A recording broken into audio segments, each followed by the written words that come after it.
Well, hey everybody, my name is Joe Robinson, and in this video I'm going to share with you my top 5 tips for playing lead guitar on an acoustic.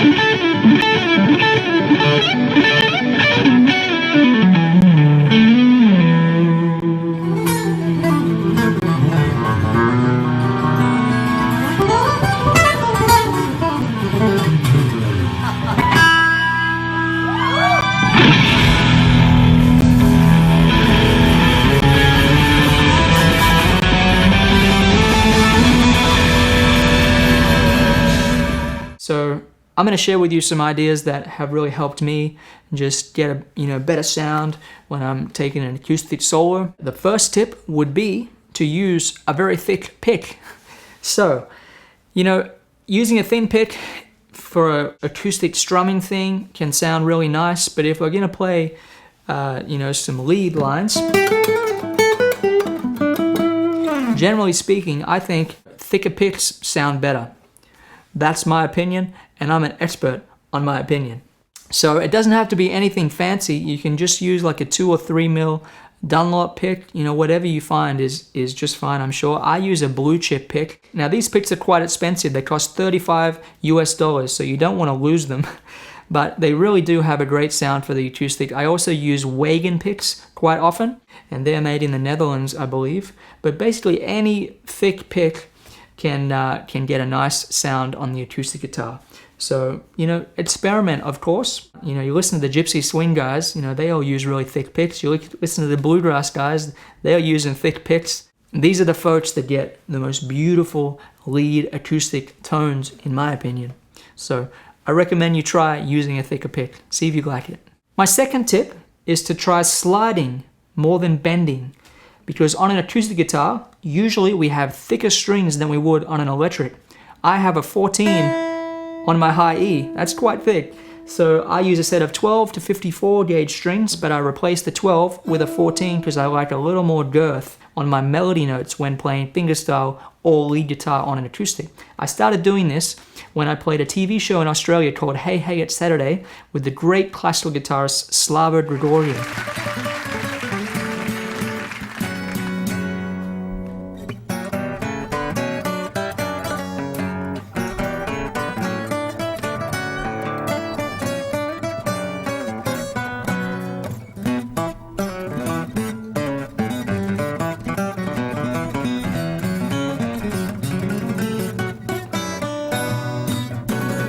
And I was playing some solos on my acoustic guitar using just a microphone, on air.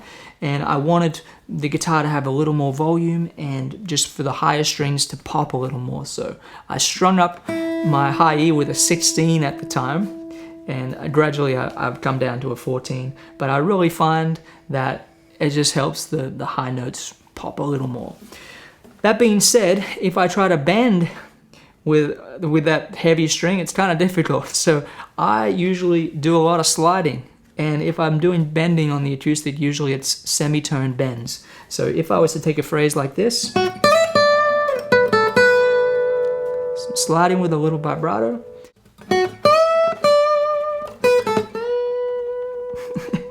And that's really hard to do. My fingers would get pretty sore if I was doing that too much. So sliding, can just be a nicer way to phrase that, a little easier on the fingers. But if I do want to bend on the acoustic, doing a semitone bend can be a little bit easier than a whole step.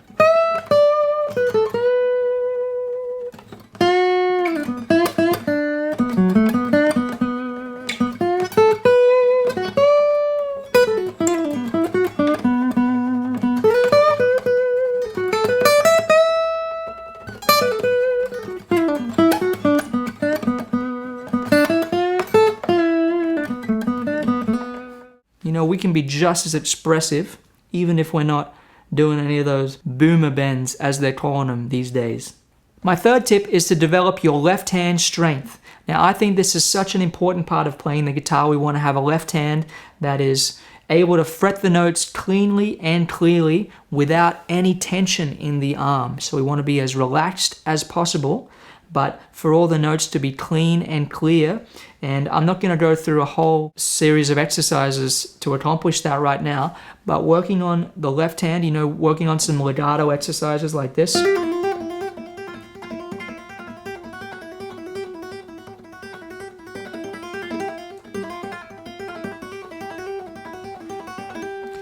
Is a great way to get the left hand to just be more controlled.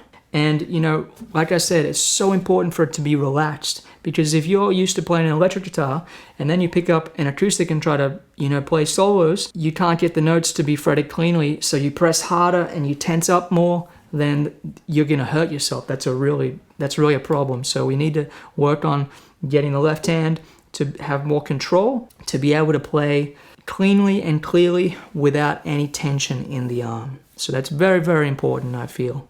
If we're playing fingerstyle guitar, it's also very important to have good left hand technique, because we're asking a lot of the left hand to play melodies and bass lines and whatnot.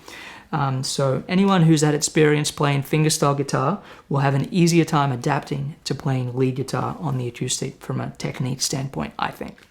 My fourth tip is to use double stops to express some beautiful melodies on the acoustic guitar. We can get sounds like this.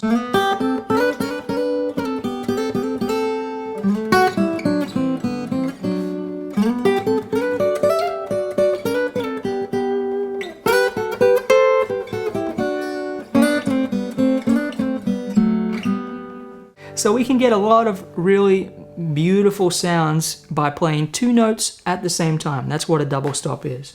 And so if we take a G major scale and harmonize it in thirds, we can get this kind of sound.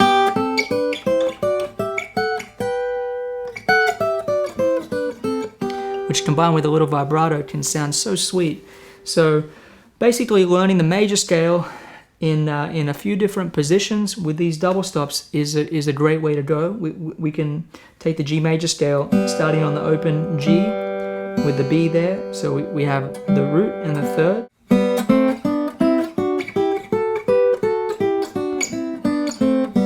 And then we can take it in this position.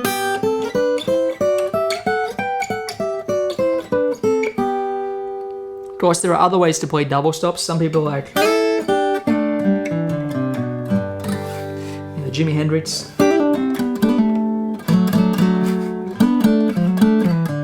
Kind of sound. But I think, you know, just learning the scales in thirds.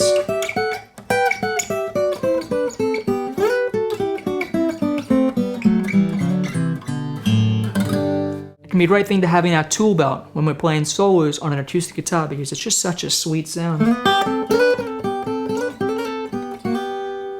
Tip number 5 is kind of like a secret way of creating reverb without like a tone wood amp, without a reverb pedal, just using the strings of the guitar ringing out sympathetically. So it sounds like this.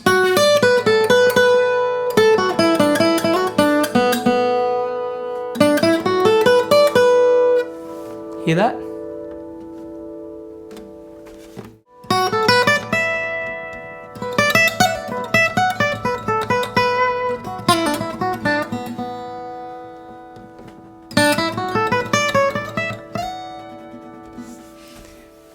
Quite subtle, but it's a beautiful sound. I remember the first time, you know, I recorded with Tommy Emmanuel, he overdubbed on a track, and the engineer was listening back at the end, and he's like, "We didn't like record with reverb. Why is there reverb on the track?" And I said, "No, he's doing that with his guitar." And the engineer said, "That's impossible. How's he doing that?" And I said, "Yeah, the strings ring out sympathetically." It really is a nice effect to use. You know, I think we can learn so much from gypsy swing guitar players and from bluegrass guitar players. You know, you listen to Tony Rice or Borelli LeGrand or Django, of course. These players get such monster tone out of their guitars. It's all in the hands. It's all in the way their notes are attacked. The gypsy players do a lot of consecutive downstrokes. That was the most non-gypsy lick ever.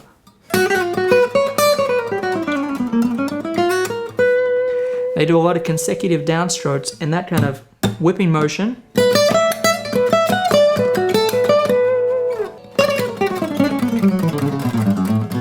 And that's such a different way of playing than,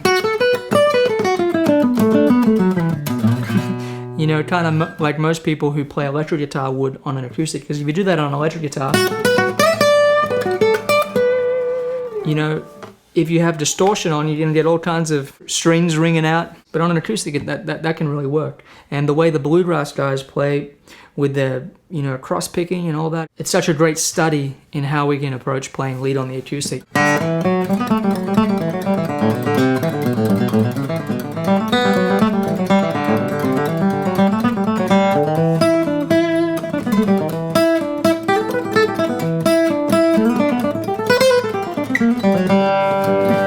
Something like that. I think playing lead on the acoustic really reveals the truth, in my opinion, that tone really comes from the fingers. You know, when you listen to Jeff Beck or Robin Ford or Eric Johnson, you know, they have such a tone and such a sound. And no matter what guitar they're playing, no matter what amp they're playing, they sound like themselves. It's the way we touch the strings as players. It's the dynamics. It's the vibrato. It's how we just pull all the tone out of our instrument, out of these strings. You know, at the end of the day, we're all just string shorteners. As my friend Tim Lurch says, we're string shorteners. So we have a string, and it's ringing out. And Alexander Dumble says, we're just trying to make the string happy. So that's all we're trying to do as guitar players. So the string's ringing out, we shorten it. How beautifully can you do the job of string shortening?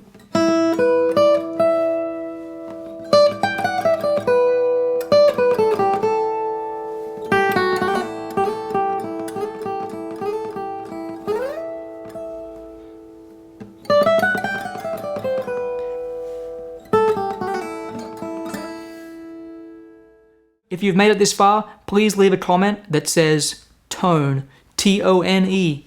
And I hope you got something out of it. I hope you got a few good ideas. Maybe some of you are going to rush out and buy some thick picks. These are just my thoughts and my experiences. I hope they help you, and I hope you find them interesting. Let me know if you have any questions. And please subscribe to my channel if you haven't already. And do ring the bell notification so you don't miss any of the videos.